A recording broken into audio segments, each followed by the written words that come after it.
Amen. So today's message title is Enough. And this is, depending on, I was going to kind of tie it all together, 34, 35. There's a lot of things where it's kind of like enough is enough, but then also it's like God is enough. And so chapter 33, a spoiler alert, we see Jacob comes to this point where he has found that God is enough. How many of you know that God is enough? I know it's hard to understand sometimes, like, yeah, but I need my food, I need my water, I need money so I can live and pay my rent. God knows that, right?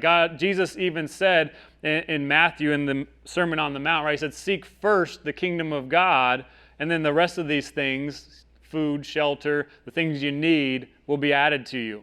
It's like God is enough. It's 2 Peter, if you want to put that on the screen, actually. 2 Peter chapter 1, verse 3. I love this one.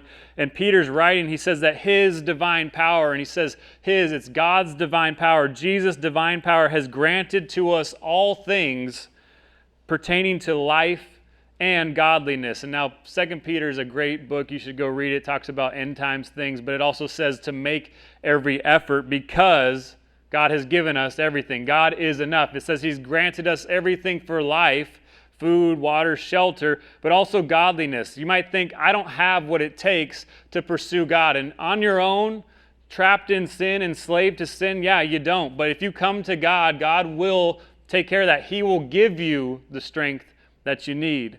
And so 2 Peter 1:3, His divine power has granted to us all things that pertain to life and godliness through the knowledge of Him, that is Jesus, who called us to His own glory and excellence. And I just want to start that off again today. The message title is Enough. If you hear nothing else, I want you to hear this, that God is enough for you.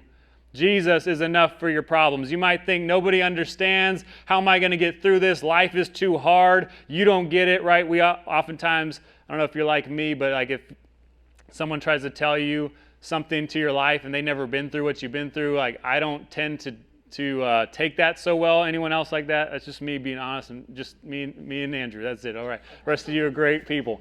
But you know what I mean? Like you don't understand, but I want to tell you this morning, Jesus understands. Amen. And He is enough to get you through anything you might be going through. You're wrestling with, I don't know what to do with my life. I don't know what my plan and purpose is. And maybe even you're thinking, I don't know if I can even live to see another day. This is a real thing that's happening in our world. It's like, I want to tell you, Jesus is enough.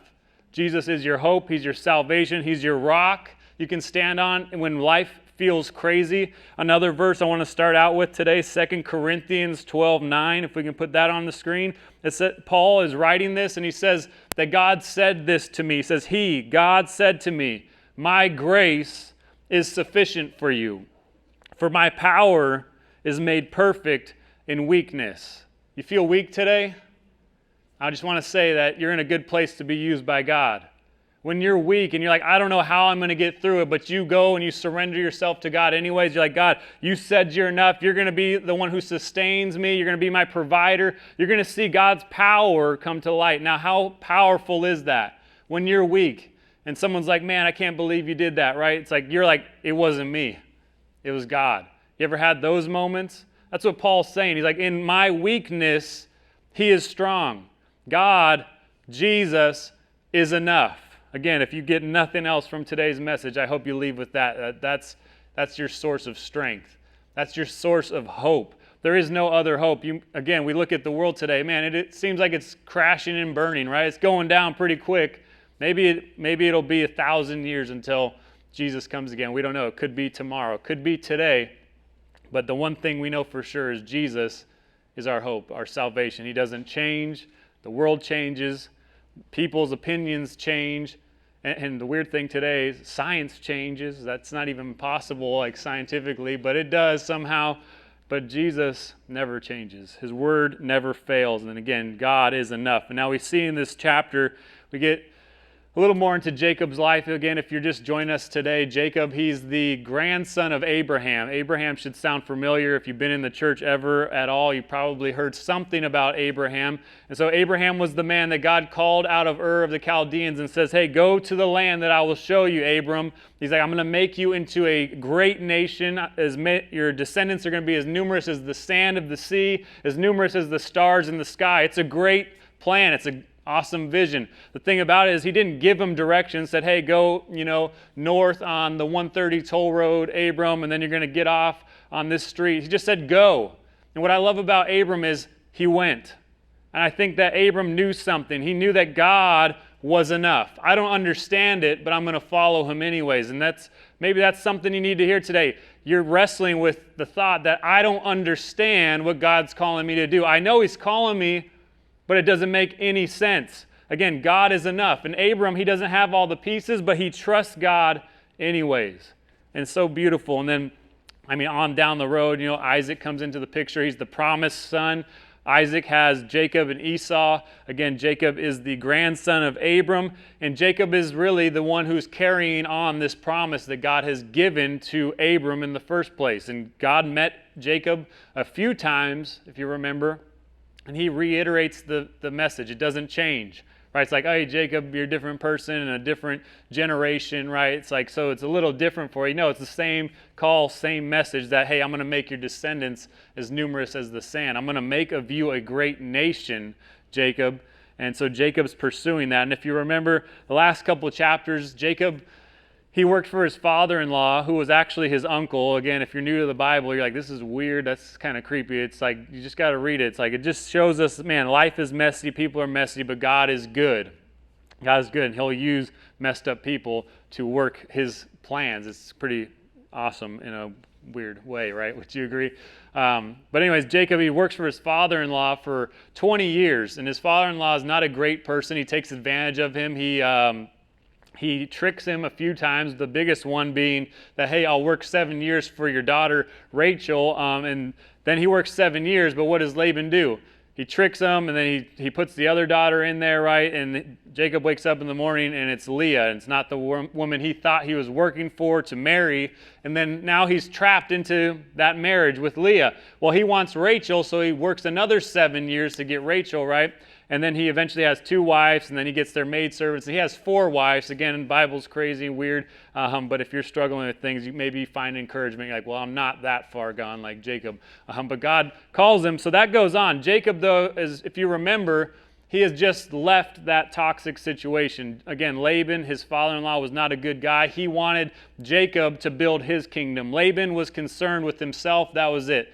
Right? He didn't care about Jacob, and sadly, Laban didn't even care about his own daughters.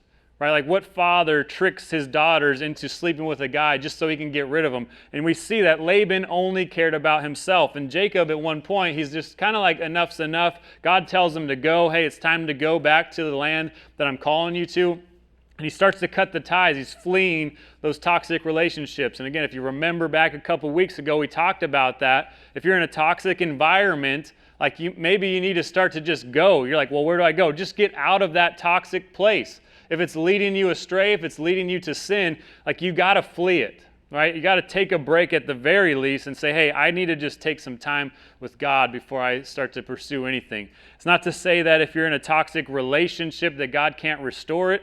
We'll see today that God restores Jacob and Esau's relationship. If you know their story, they're twin brothers. Jacob stole the birthright and he got the inheritance and the blessing.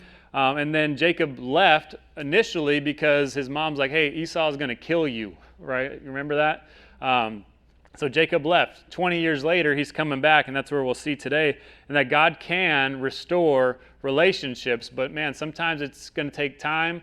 It's going to take hard work. It's not just going to happen by chance. But so Jacob fled that relationship. If you remember last week, we saw that Jacob's wrestling with God. He's on his way to go meet Esau. It said that Esau had 400 men with him. So again, the last thing that Jacob knew is that Esau wants to kill me. Yes, this is 20 years later. A lot of life has happened, but they didn't have cell phones, Instagram, checking in on each other all the time. Like, oh, my brother Esau's up to good stuff. He started a business. Jacob, as far as we know, doesn't know anything about Esau. Esau doesn't know what's going on with Jacob, right? The last thing he knew, Esau wanted to kill me. And so he's like, hey, your brother Esau, he's coming with 400 men. Now that's either a really frightening day, which I think it would be for Jacob, or it's an exciting day if you're like, hey, he's coming to throw us a party, but probably not your thoughts, right? It's either going to be a party or a war. And so we see Jacob's in that scene. he's fleeing Laban, and he's kind of going back to the promised land, the land of Canaan, which would become the land Israel as we know today. But as he's going, he wrestles with God. And I find great comfort in that because, again, God is enough, but sometimes it feels like, man, but God, I just want a little more. A little more certainty, a word, a sign. You guys ever pray for that? God, if you just want this to happen, like send me a sign, right?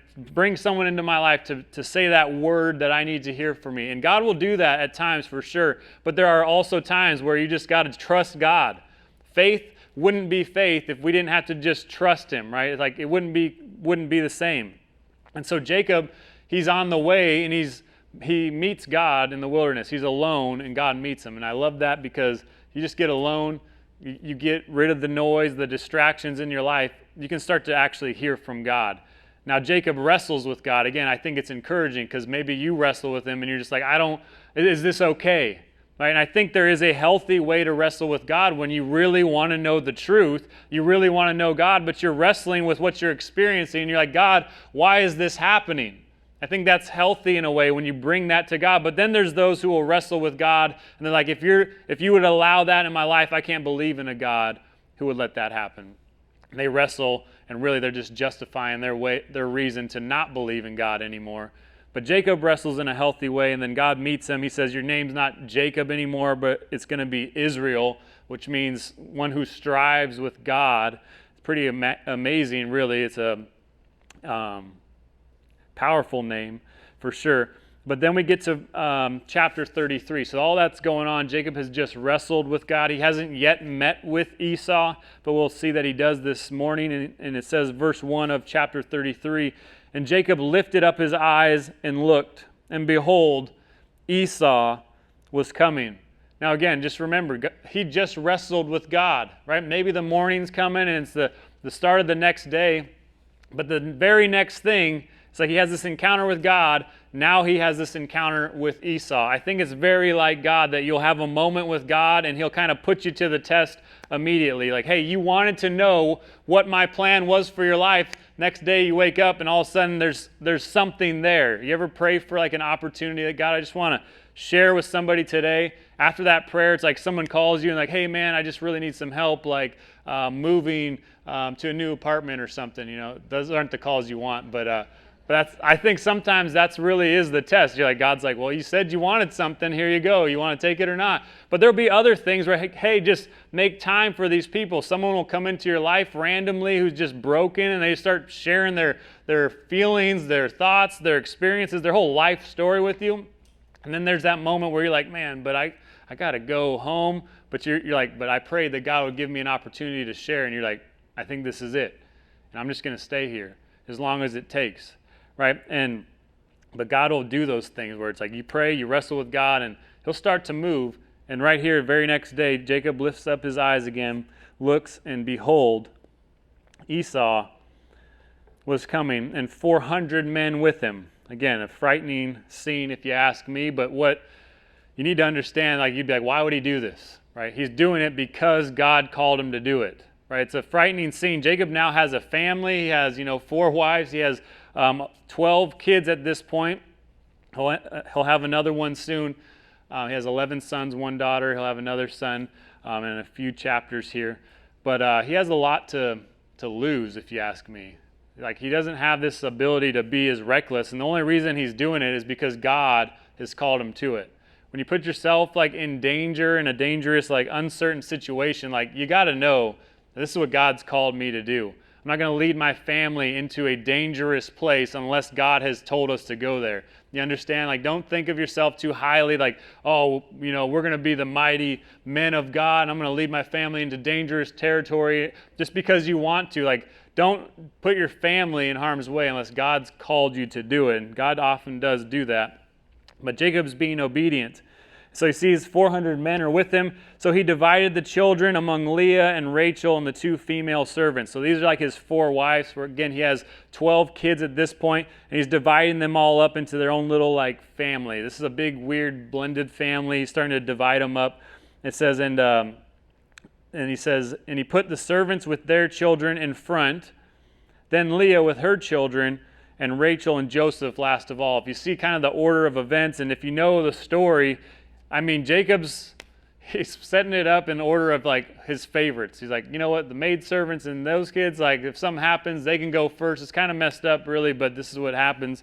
He's like, y'all go out and test the waters. If you don't make it, I didn't really like you anyways. And no, I'm just kidding. I don't know. But then he puts Leah with her children. And if you know the story, the tension between Leah and Rachel, Leah just wants to be loved. She wants to be loved by Jacob, and she's willing to sleep with him as much as he wants, have children, but Jacob never really does love her, does he? Right? But Jacob loves Rachel, but Rachel can't, well, she had one kid, but beforehand she couldn't have kids, and Rachel just wanted to have kids, but she couldn't provide that for her husband. There's this whole weird, messed up stuff going on, but then he puts Rachel and Joseph last. As we'll see in the chapters to come, we'll get into the life of Joseph, but Joseph was really Jacob's favorite. I think one, because it was Rachel's kid, but I also think like there's just something about it, but we'll see that more as we progress. But verse 3 says, He himself went on before them, bowing himself to the ground 7 times until he came near to his brother. All right, and so where we're at here is he's on his way. He's split the family up, right? You guys go first, you go second, you go third, then I'm going to come here. And then he says he bows down to the ground 7 times. Now it might seem a little weird, but back in that day, this is really just kind of honor and respect. This is not necessarily like, hey, I'm offering my life as a sacrifice, but it's just honor and respect. And I mean, you're going into a situation that could get heated really quick. Jacob's being pretty wise, careful, and cautious as he's being obedient and following the Lord. So Jacob's doing everything that he can. But it says, verse 4, But Esau ran to meet him and embraced him and fell on his neck and kissed him, and they wept. Now, this is a pretty amazing scene again, right? Jacob's probably on edge. I don't know how he's going to respond. Last thing that we had an interaction with, I stole the blessing from our dad, and my mom told me to get out of here, and I did. Right? And now he's coming back. And I think to his surprise, Esau actually responds pretty good, huh? Wouldn't you say? Like this could have been really bad. He could have killed the wives, the kids, the maidservants, all that stuff went down, killed Jacob. But Esau seems to be a little bit of a changed man. 20 years can change somebody. It's definitely changed Jacob, right? Jacob left the scene. He was a single man. He just stole the birthright, but now he's come back. He is a husband and a father, and he has great possessions. And so Esau, he embraces him. It's such a sweet moment. They cry even. I don't know. It's kind of weird. But the brothers getting together like, man, last thing I want to do was kill you, man. Here you are, man. You're alive and well. It's good to see you. And if you remember chapter 32, Jacob had kind of primed the pump, hadn't he? Right, he sent all kinds of animals and things, basically hey, let's try to soften Esau's heart as much as we can, making this thing a good deal before we get there. And it seems as if Esau has received this and he's ready to receive Jacob. Now I love this story because again, a broken relationship can be restored if you bring the Lord into it, if you bring God into it. Now again, Esau, we don't know if he ever. The Bible says he was wicked and all that, so we don't know that he ever came around to believing in God and serving God. But God has definitely restored this relationship. And Jacob, last week, he did all that he could do. Now that's the thing with us, you and I, those relationships, friendships that we're in, and we need to forgive, or we need to say we're sorry. All we can do is all say we're sorry. You can't make them forgive you. But I love what Jacob does is he just goes out there. He's like, I'm going to do everything I can, and we'll let God work on Esau. For you and I, it should be the same. Hey, I'm going to do everything I can to be in right standing with God and with my friends and family and people around me. If they want to accept me or not, if they want to forgive me, whatever it may be, that's up to them. They got to do that. But what we see here is these two, both parties, seem to have forgiven each other to a degree. Verse 5, it says, And when Esau lifted up his eyes and saw the women and children, he said, Who are these with you? Right? He sees all these, his whole family's there. Who are these, Jacob? Jacob said, The children whom God has graciously given your servant. I love that. Jacob, what we'll see here, again, the title of today's message is enough. And I think that Jacob sees that, man, God is enough. He is all we ever need. And he sees through the lens of life that, man, God has provided everything that I have. And he says, who are these? Who are these kids? Who are these ladies, right? And Jacob's like, they're the children whom God has graciously given to me. Right? And he calls himself a servant. God has graciously given these kids to me. And I just want to say this about kids, right? Our kids are blessings. They are a gift. They're something we don't deserve. And so if you have this, I don't know what your view is of kids, if you have them or not, but I want to challenge you to start to look at them. Man, they're blessings. God has graciously given you these kids to look after. He's given you the responsibility, the honor to raise your kids. So don't take that lightly, but just understand, man, kids are a gift from God. They are a miracle if you really think about it. Life is pretty amazing, right? Like atheists who say, oh, we just came from a couple of protons and stuff floating around, and like, you're kidding me, right? Like, you just look at the body, think about the body. God has created us in such a unique, intricate way. And man, our kids, they're just proof of God. You see them, like, especially if you see them like as they're babies, right? Some of you guys have babies and they grow. It's just amazing. They're just like, to not believe in God is just crazy. There's too much evidence in this world, and life is a big one. But I just love, he says, God has graciously given me these kids. In verse 6, then the servants drew near, they and their children, and bowed down, right? So these are the maid servants that come with their kids. The first wave, right? Verse 7, Leah likewise and her children drew near and bowed down. And last, Joseph and Rachel drew near and they bowed down. And so you got the whole family coming to meet Uncle Esau, right? It's kind of a cool picture in a way. But verse 8, Esau said, what do you mean by all this company that I met? Like, what's going on here? Jacob answered, to find favor in the sight of my Lord. And remember, he's brought all the animals, all the gifts. He's sent all this stuff ahead of time. What do you mean by all this stuff? What's going on here, Jacob? Jacob says, I want to find favor in the sight of my Lord. And just notice, it's lowercase l. This is not God Almighty. This is not Yahweh. This is inside of you, Esau. Like, I was afraid that you might want to still kill me now, and I want to find favor. I want to find reconciliation here. And so I've sent all this stuff. I brought everybody here. It says verse 9, but Esau said, I have enough, my brother. I have enough. Keep what you have for yourself. And I want to know, he says, he's like, basically, I have plenty. That's the word enough here. He's like, I have plenty. We don't know all of what Esau went through, but what I do think is encouraging is Esau definitely is a picture of the flesh, but it shows us that God has blessed Esau. God blesses the righteous and the wicked alike. It says the rain falls on both, right? The sun shines on both. Like, God is good all the time. It doesn't mean that he's going to give us everything we want, but God is definitely enough. And Esau's like, I have enough. Jacob, I don't need your animals. I don't need anything here. I have plenty, right? Is what he's saying. He's like, keep what you have for yourself. Verse 10, though, Jacob said, no, please. If I have found favor in your sight, if we're really reconciled here, if I've found favor in your sight, then accept my present from my hand.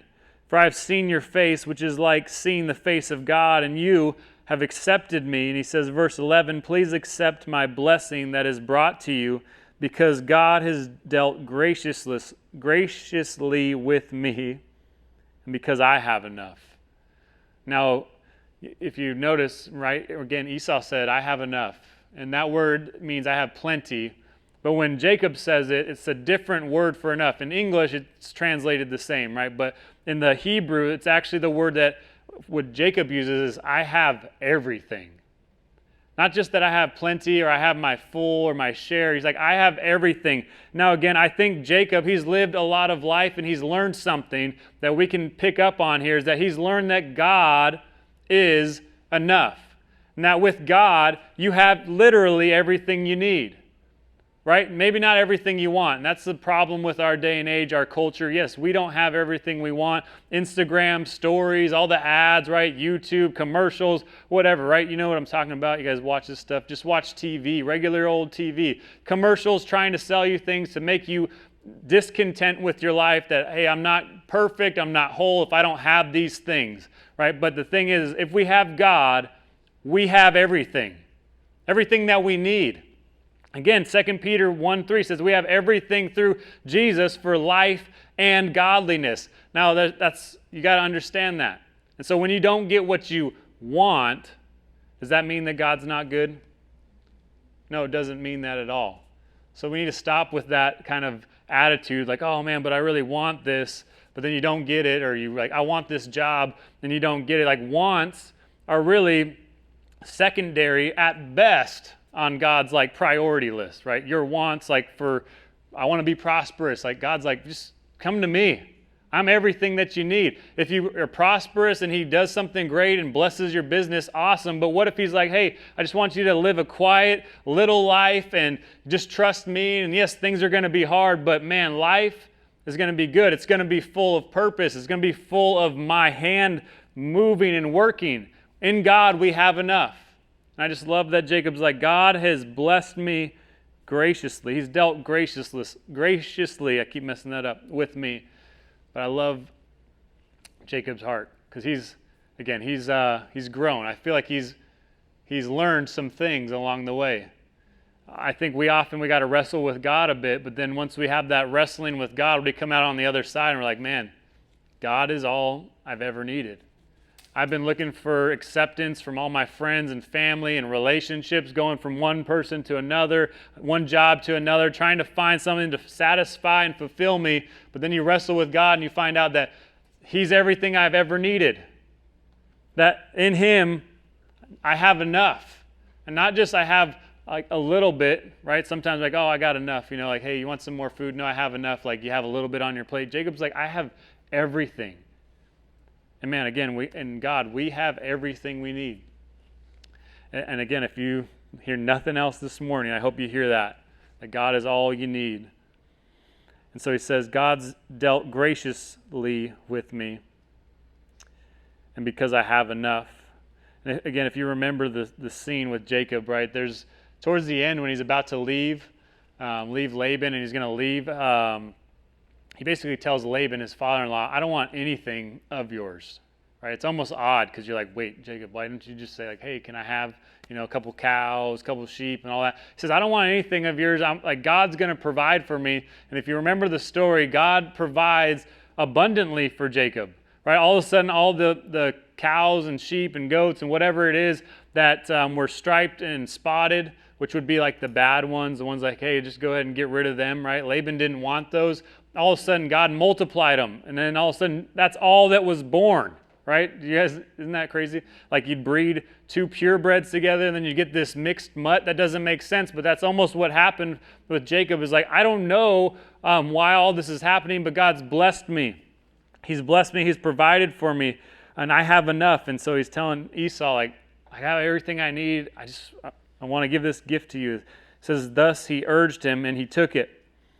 Verse 12, then Esau said, let us journey on our way, and I will go ahead of you. But Jacob said to him, my Lord knows that the children are frail, and that the nursing flocks and herds are a care to me. If they are driven hard for one day, all the flocks will die. Let my Lord pass on ahead of his servant, and I will lead on slowly at the pace of the livestock that are ahead of me, and at the pace of the children, until I come to my Lord in Seir.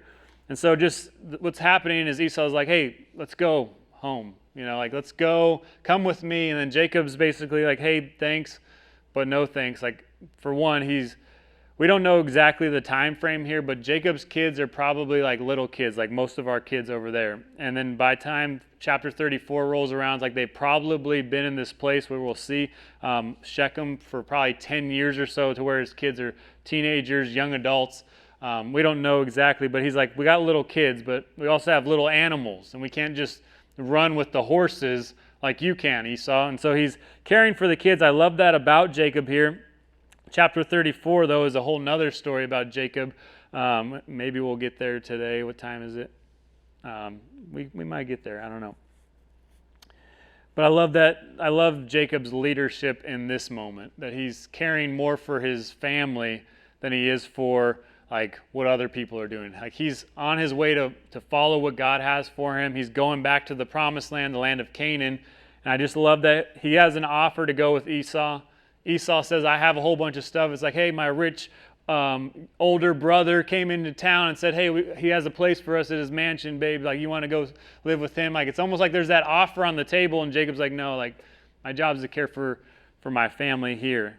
And they can't endure that like you can, Esau. And he says, let my Lord pass ahead of his servants. And I love that he says, and I will lead on slowly. I think a good leader, I mean, you lead out in front, but you also got to be mindful of the people behind you. You can't just run as fast as you want, right? Because you can run fast. You got to just say, hey, this is where we're at, and we're going to lead on slowly. We're going to do this together. We're not going to break up the pack, right? We're going to go on slowly at the pace of the livestock. And that's what Jacob's doing. I love that about him in this moment. Verse 15. So Esau said, let me leave with you some of the people who are with me. And Esau's kind of like, hey, I'll leave you a security detail for you and some people to help you along the way, keep you safe. But he said, this is Jacob, what need is there? Let me find favor in the sight of my Lord. And I can't help but think that Jacob knows that God's all over this. What need is there for you to leave people with me, man? Like, I know God. God knows me. God knows what he's doing. He's called me to this, and I've seen some crazy things, right? Jacob's traveled far and a lot of places. He's done a lot of things, and again, chapter 32, he wrestled with God himself, and he's like, God's got this. I don't need what you have, Esau. Just like with Laban, I don't need or want any of your animals. God's going to provide. And he's basically saying that to Esau. What need is there? Let me just find favor in the sight of my Lord. Let me do what God's calling me to do. It says, so Esau returned that day on his way to Seir. But Jacob journeyed to Succoth and built himself a house and made booths for his livestock. And so Esau goes, the place where Esau goes is, he goes like further. They're going in the same general direction. Esau, he's fast, on the move. He's got to go. He's doing his thing. And Jacob journeying a little slower behind and finds this place. And he's making booths for his livestock. And so he's setting up camp, right? And I think it's interesting, and I think this is very important to note, is that he's kind of where God wants him, but not fully.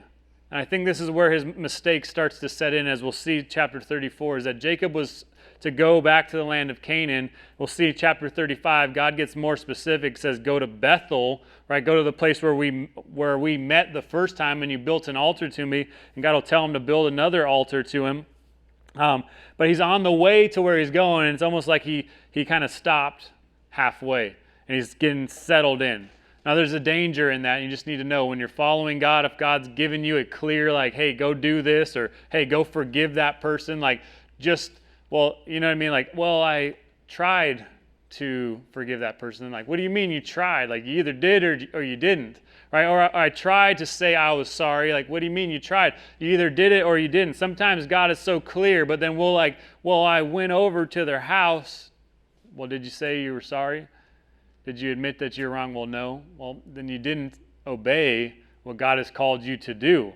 And I think in this moment, there's that idea that Jacob is on his way to obedience, but he gets a little comfortable and he settles down here.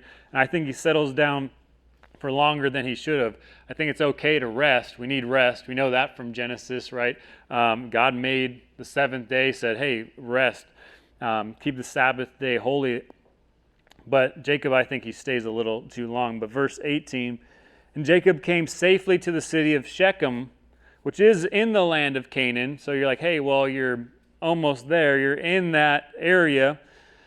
And is on his way to Padan Aram. And he camped before the city. And from the sons of Hamor, Shechem's father, he bought for 100 pieces of money the piece of land on which he had pitched his tent. There he erected an altar and called it El Eloi Israel, which is God, the God of Israel. That's what that means, like literally. But so what you see there is he's on his way, buys a piece of land. Yes, he's in Canaan, so technically you're like, hey, you're kind of there. But again, I think God's like, I want you to go to Bethel, like go all the way here. But he's settling down, buys a piece of land. I think this is important and significant to a degree because this is what would be Israel. If you remember, Abram bought like the first, was it Abram or Isaac? They bought the first piece of land. It was Abram because he buried his wife. That's there, right? He bought the piece of land from the people in Canaan. Like, I want to just bury my wife, and this is basically their burial plot. That's where Abram would be buried as well. But now Jacob's buying a piece of land, a piece of real estate, if you will, which is in a way a good thing. It's significant, but again, I don't think he's exactly where he's supposed to be. Now, we'll go into chapter 34 because we got some time. But again, a warning that this could be a little rough, but it is the Word of God, and it is good. But verse 30 or 1 of chapter 34. Now Dinah, the daughter of Leah, all right, so this is Jacob's daughter, the only one that we know of, at least right now. Now Dinah, the daughter of Leah, whom she had borne to Jacob, went out to see the women of the land. So they're in this new place. Scholars think that, they'd probably be in their teenage years, maybe even 20s at this point, like Simon and Reuben and Levi. They might have been older. We don't know specifically, but you'll see in a moment that there's a lot of stuff that happens. But just imagine yourself going to a new place. Your mom and dad just said, hey, we're going to go move to a new place. We don't know anybody. Sure, they're family, but you've never met them around there. This is not the family that Jacob knows, by the way, but what would you think or feel? Like, well, I don't know anybody. It's lonely. As a teenager specifically, you'd be like, well, I just need to get some friends. And so what we see here is she's really essentially like, I want to go find some friends. Now, I think, again, it's important to note that I don't think this is where God wanted Jacob and his family to be. Like, they weren't supposed to settle down. You're not supposed to get a house here. You're not supposed to make a life here. You're just passing through, but they stay here. And again, scholars believe that this would have been probably 10 years or so. That when they met Esau, they were children because it says, hey, the kids can't keep up with the whole pack. The animals can't keep up. But now, here we have an older family, and scholars believe that they'd be teenagers, again, maybe even 20 in their 20s. And so she wants to find some friends. Being maybe an only daughter, I mean, I feel like that sounds reasonable. Like, you're a parent, you're like, well, yeah, I want you to have friends too. But here's the thing. It's like we shouldn't want our kids to find friends in the wrong places, right? Like, they shouldn't have been there. And then what we'll see happen is, like, because they're there and because she wants to go find friends and they're like, hey, that's a good thing, we'll see some pretty terrible things that happen. All right, and just note that, like parents, it's our duty to lead our family well, to protect our family. Don't lead them into harm's way unless God is calling you to go to that place. But if he's not calling you to go to that place, don't settle down there. Don't settle down halfway through. Well, we're on our way to go follow you and be obedient. Like, no, go all the way. Because if you don't go follow God in obedience, man, like, you will start to settle down in these places in life that you're not meant to be. And this is what you need to know, that you are not the only one who will be affected. When you have kids, you're bringing them along.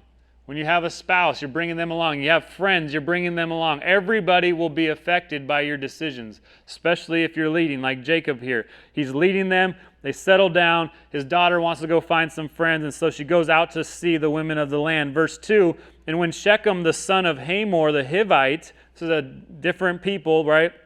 He's the prince of the land, saw her. This is Jacob's daughter he sees. He seized her and lay with her and humiliated her. And so what he did here, he raped her, abused her, took advantage of her, all those things. Again, I know this is maybe strong, but I just need you to know that this is God's word and this is what it's telling us. But I think when I read it as a father, I think, well, Jacob shouldn't have been there anyways. He's letting his daughter be around people who aren't good for him. Like, they shouldn't be getting friends in the world anyway. They should be going to the people that God has for them. And I think Jacob is at fault to a degree. This is poor leadership, poor care for his daughter, and just letting her hang out with anybody. And then she gets herself into danger. This guy Shechem takes her, lays with her, humiliated her. And his soul was drawn to Dinah, the daughter of Jacob. He loved the young woman and spoke tenderly to her. So Shechem spoke to his father Hamor, saying, "Get me this girl for my wife." Now, I would say Shechem has some problems. Like, first off, you just seized this lady, you raped her, you humiliated her, right? And now all of a sudden you're in love with her. I'd be like, you are a little bit of a psychopath, Shechem. You got some weird stuff going on. But just think, this is not a healthy thing at all, right? Would you want this for your daughter? Oh, well, that's great. You found someone who loves you. No, this is not a guy that you want your daughter with, right? But Shechem goes to his father, who's the king, the leader of that land, Hamor, saying, "Get me this girl for my wife." Verse 5, now Jacob heard that he had defiled his daughter Dinah, but his sons were with his livestock in the field, so Jacob held his peace until they came. So I just think that's interesting. Jacob, as a father, hears about this, and he's just kind of, I'm not going to do anything. On one hand, you're like, well, he wanted to wait. I think it's more of a cop-out. If I was Jacob, I don't know. I'd have to pray a little bit and just, God, I need some, I'd be very prone to do what we'll see the brothers do later on. But Jacob doesn't act. He doesn't say anything. I think that's cowardly leadership. He's just kind of sitting idly by. And again, that's another lesson for us, especially fathers. If you remember back to Genesis chapter 3, when God came looking for Adam and Eve, right? Eve ate the fruit first that they shouldn't have ate, then Adam took. So, chronologically speaking, we're like, well, it's Eve's fault. But God comes looking for who? Adam. Adam, where are you? He's like, well, I just sitting down over here idly by. I wasn't doing anything, and she told me to eat of the fruit, and I took it and I ate, right? All Adam is doing in that moment is admitting his guilt. Like, you're guilty. You said you're not doing anything.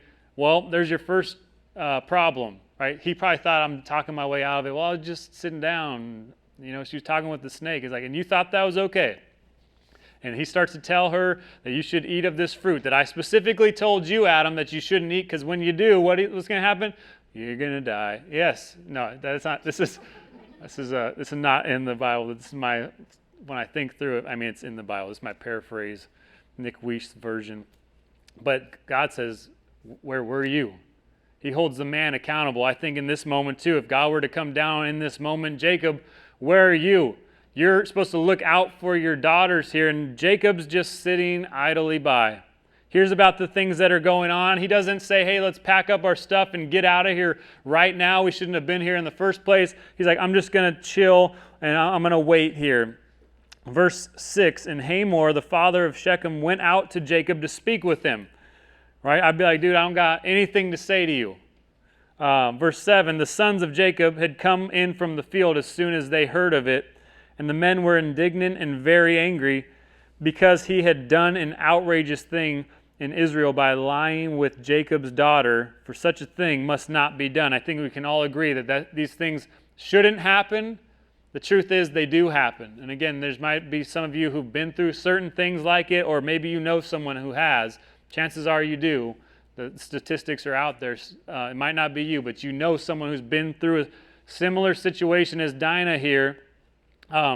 It's not good. And I know it can be hard to be like, well, is God even good if he allows these things to happen to me? I want to assure you God is good, and God doesn't want that to happen to you. He doesn't want that for your friends, your family, or anybody, but evil is real. The devil is real. Satan hates God. He hates everything, and he wants to infect, destroy, kill everything that he can. And I'm sorry if that is something you've been through, and it's just showing that Satan he's real. It's not a reason to hate God. It's a reason to hate Satan. He's messed up. He's twisted. And he gets people to do messed up, twisted things. And so the brothers, though, in this moment, they come in from the field. They're angry. I'd be too. Right? Verse 8. Is that 8? But Hamor spoke with them, saying, "The soul of my son Shechem longs for your daughter. Please give her to him to be his wife. Make marriages with us. Give your daughters to us, and take our daughters for yourselves. You shall dwell with us, and the land shall be open to you. Dwell and trade in it, and get property in it." So Hamor is giving him like this deal. Give us your daughter, and we'll give you everything you want. Now, again, this is one of those moments where it's like, dude, I don't have anything to say to you. I don't want anything from you. This is a messed up situation. The fact that you're even talking to me still is not good. But he's trying to make a deal with Jacob. And that's something to note, is that the enemy, the devil, just evil people will always try to make a deal with you for something. Just give us that. Give us your daughters. Let your daughter come over and hang out with us, become part of our family, and we'll give you pretty much whatever you want. You can live here free. You can have property, animals. You can have our daughters even. And you just need to know that Satan is a liar and he's deceptive. He's called the father of lies for a reason. And he'll try to trick you into things like this, trying to sweeten the deal. Now, I know this, we read it, you're like, well, this seems messed up, but there's things that we fall for all the time, where Satan will sell us a lie, we buy the lie, and we find out later, man, this is empty. This is not what I thought it would be. And so Hamor's trying to make this deal here with Jacob. Verse 12, or verse 11, where am I at? 10, that says 10. Am I on 10? Where am I at, guys? Verse 11, Shechem also said to her father and to her brothers, so Shechem, the guy who's committed this sin in the first place, said to her father and to her brothers, Jacob and the brothers, "Let me find favor in your eyes, and whatever you say to me I will give. Ask me for ask me for as great a bride price and gift as you will, and I will give whatever you say to me. Only give me the young woman to be my wife." So this guy is, obsessed. Again, he's got problems, and Shechem's now saying, "Give me Dinah, your daughter, to be my wife."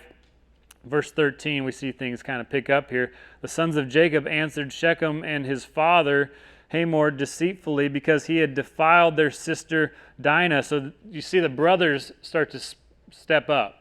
Now, they do something, we'll see, that I wouldn't promote. It's not a godly thing, and I don't think they're necessarily right in doing so, but you can definitely understand from their perspective. But why are the brothers speaking up? Where's the father in this situation?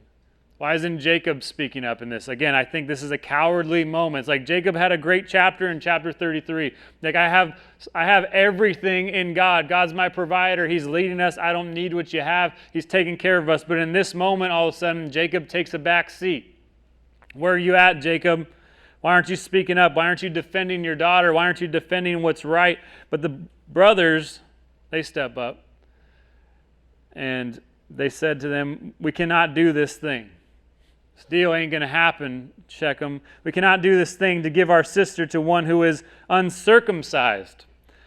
For that would be a disgrace to us." Again, they're the promised family. If you remember, there was the day when God told Abram to go get all the men circumcised. That would have been a crazy day, right? "Hey, guys, I got a word from God today." "Oh, yeah, what is it? Where are we going next?" "To the doctor's office." It doesn't exist. So this is going to get interesting. But they do that. It's a sign between God and them that they are the Israelite people, as they will be. And so the brothers, they're deceiving them in a bit here. I mean, they're being honest, like, "Hey, it would be a disgrace to us. You are a disgrace to us," is what they're saying. And you're not circumcised. Verse 8 or 15, "Only on this condition will we agree with you." Just know this, they're lying if you don't know the story. "But on this condition we agree with you, that you will become as we are, but by every male among you being circumcised." They're like, "Well, we'll agree with you if you and all the people in your city get circumcised." Kind of a crazy request, I guess. Verse 16, "Then we will give our daughters to you, and we will take your daughters to ourselves, and we will dwell with you and become one people. But if you will not listen to us and be circumcised, then we will take our daughter and we will be gone." Verse 18, their words pleased Hamor and Hamor's son Shechem. So they're like, okay, that's the deal. Again, they're kind of crazy. They're just obsessed with this girl. Verse 19, and the young man did not delay to do the thing because he delighted in Jacob's daughter. Now he was the most honored of all his father's house. So Hamor and his son Shechem came to the gate of their city and spoke to the men of their city, saying, these men are at peace with us. Let them dwell in the land and trade in it, for behold, the land is large enough for them. Let us take their daughters as wives, and let us give them our daughters. Only on this condition will the men agree to dwell with us, to become one people, when every male among us is circumcised as they are circumcised. So Shechem goes and relays the message to everybody. Hey, Jacob and all of his family, all these people, all these animals, like they are definitely wealthy. They got a lot of stuff going on. Hey, they're going to become one with us, and their daughters are going to be ours. Our daughters are going to be theirs. They're relaying the message only on this condition, if all the guys get circumcised. All right, again, it's kind of a crazy scene. But verse 23, will not their livestock, their property, and all their beasts be ours? So it's like, not only will we get wives, they're thinking even more than that, like greedy, like, hey, we're going to profit from this big time. Only let us agree with them, and they will dwell with us. Verse 24, and all who went out of the gate of his city listened to Hamor and his son Shechem, and every male was circumcised, all who went out of the gate of his city. So they did it, right? Kind of, again, crazy. For a bad reason. But the next verse says, on the third day when they were sore, right, I guess their pain medicines wore off now. Infection has set in. No, I don't know. They're sore. Two of the sons of Jacob, Simon and Levi. What you need to know about Simon and Levi, they are the brothers, like they're sons of Leah. Dinah is the daughter of Leah. So like, not only are they from the same family, like they have the same dad, like they are like same mom and dad, full blood related. Simon and Levi. On the third day, right? Dinah's brothers took their swords and came against the city while it felt secure and killed all the males. They killed Hamor and his son Shechem with the sword and took Dinah out of Shechem's house and went away. Something to note, it's like, why is Dinah in Shechem's house at all? Right? It's like Jacob had just let this deal go on, and the brothers were like, no, this ain't going to happen. Now they take matters into their own hands. This is not something that I promote. It's not something you should do where you take vengeance. God says, vengeance is mine. He says, I will repay. Now, I know that's hard. If you've been offended, especially something like this or just something else, if you've been offended, someone's done something against you, it's easy to think, I'm going to get revenge. I'm going to get vengeance. And you feel like it's almost justified, right? Because you've been hurt, you should hurt others. But what did your mom say? Two wrongs don't make a right. And God says, vengeance is mine. And now you need to have that in your mind when you're being mistreated or something's going on. God's not turning a blind eye to this. You might think, man, God, where are you at in this situation? Why would you let these things happen? Why would you let this happen to me? If you loved me, this wouldn't happen, God. But God knows. God's like, I'm not going to forget. Right? He says, vengeance is mine. I think it's a much scarier thing. It's like, I could get angry, mad, and want to take vengeance on my own, revenge, But man, compared to God, like I'm a joke, like my vengeance, my revenge, whatever I might think, it's like God has the ability to send someone to hell, right? It's like, and Jesus says that, why do you fear man? All they can do is kill you. You should fear God who can kill you and send your soul to hell. And I just think that I know that's strange to find hope in that in a way, but it's like God will not forget things. God will handle things just as they should. He will bring justice, and so just know that. So these brothers, they're in the wrong. They shouldn't be killing a whole city. God didn't tell them to do it. They're doing this on their own out of revenge for their daughter, but I think this comes from a lack of leadership from the father. Jacob doesn't want to do anything. The brothers are like, we're going to do something. They took our sister. So they kill all the males. They killed Hamor and his son Shechem with the sword. They took Dinah out of Shechem's house, went away. Verse 27, the sons of Jacob came upon the slain and plundered the city because they had defiled their sisters. So now they're stealing all their things, right? We're going to take all the things from them, all the goods. They took their flocks and their herds and their donkeys and whatever was in the city and in the field, all their wealth, all their little ones and their wives, all that was in the houses they captured and plundered. So they're just taking the city over, and this is ours now, right? Again, this is not a way that we should live. We should not live in such a way where we're going to take vengeance on our own. We're going to just go and destroy someone else's life because they've destroyed ours, right? It's like this is the hard thing, is we're called to forgive, right? Jesus says, man, if you got anything against your brother, go make things right? Forgive them or make amends before you come and bring your gift unto the altar. It says, unless, if we don't forgive, our Heavenly Father won't forgive us. Jesus says that. Those are strong words. I know you probably know that, but have you ever considered that? Right? It's like God says, if you're not going to forgive others, you're going to withhold forgiving them. It's like, I'm not going to forgive you. And so again, this is not the way to deal with things, but this is what happens when sin goes unchecked. This is what happens when there's a lack of a father figure in the house there who's actually leading, right? This is what happens when there's just acting out of the flesh, responding in a fleshly way.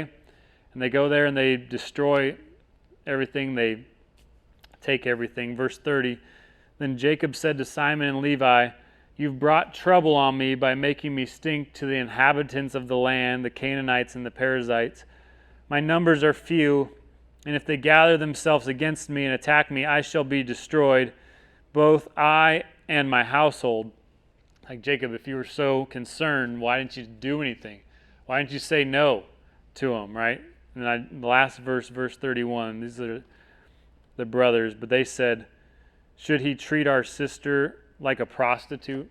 Right, again, they take matters into their own hands, and it's a kind of a gruesome, sad, hard chapter to go through. I know we went through it fast, but coming back to the main point is that I want you to know that God is enough.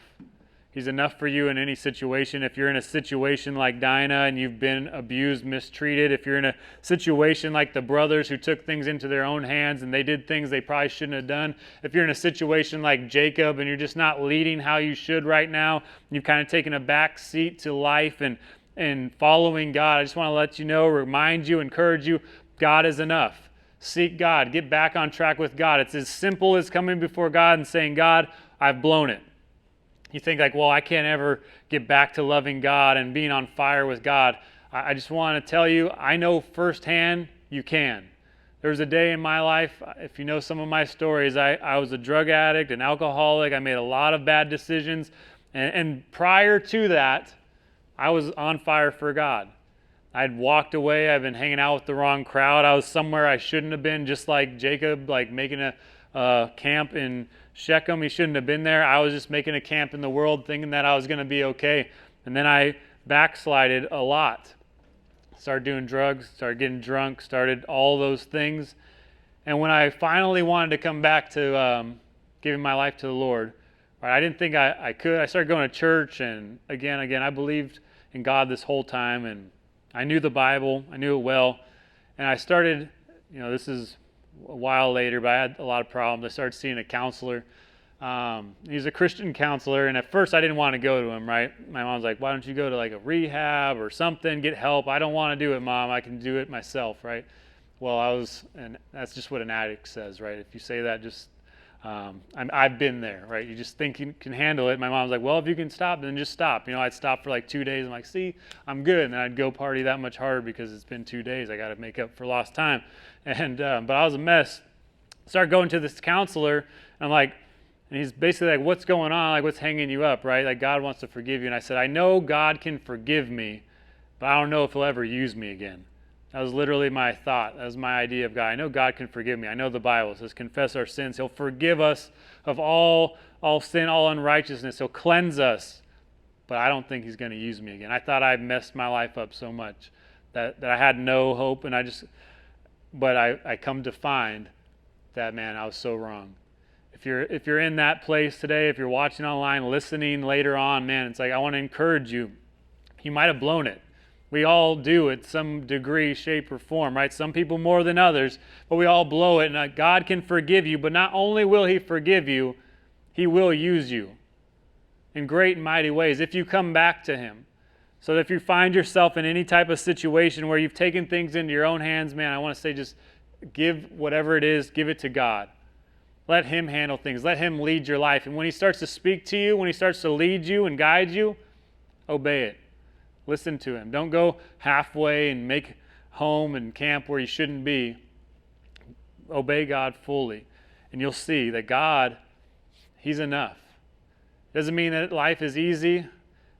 I love that saying on the door over there. If you guys have seen it walking, it's the schools. We didn't put it there, but man, I almost want to steal it. It says, will it be easy? Nope.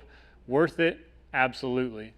And I just think that's life with God. Will it be easy? No. It's going to be hard.